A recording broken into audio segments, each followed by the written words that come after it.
schönen guten Tag, mein Name ist Marita Brissato. Ich habe die Ehre, hier im Hotel Antoniano, Hotel Terme Antoniano in Montegrotto in der Direktion zu arbeiten. Wir sind wirklich ein exzellentes Familienhotel.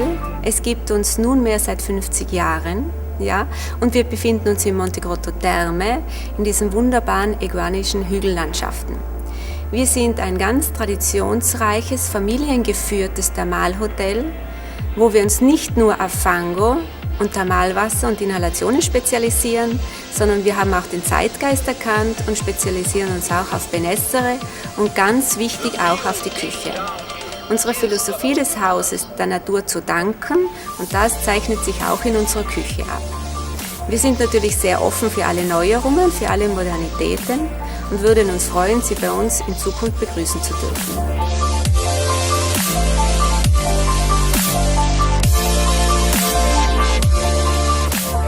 Sicuramente per i nostri ragazzi partecipare a questi eventi in un distretto così importante come le terme di questa zona termale, che è unico in Europa, è indispensabile, è importantissimo per la loro formazione.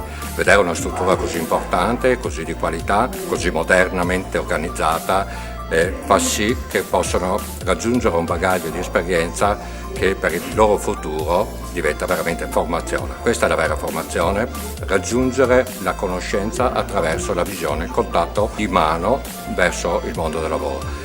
Raggiungere una predisposizione. I nostri ragazzi stanno crescendo, si stanno formando, stanno diventando adulti, stanno diventando cuochi, stanno diventando camerieri, ma fondamentalmente stanno diventando ragazzi che vogliono amare il proprio lavoro.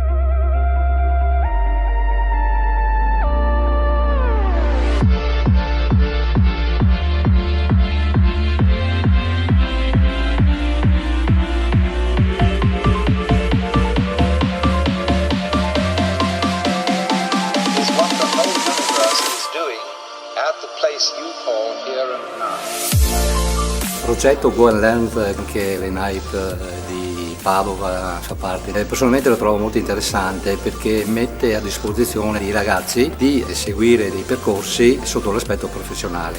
Nel settore che mi concerne, quindi la sala bar, è un progetto per me molto interessante perché qui si può costruire la famosa piramide professionale. Si parte dall'apprendistato per arrivare poi a essere un capo servizio. Personalmente mi è piaciuto il fatto che anche la cucina si è adattata alle esigenze dei clienti, ossia i clienti che vogliono venire qua, vogliono depurarsi, comunque stare bene con se stessi, anche la cucina che si sia adattata a questo modo di essere.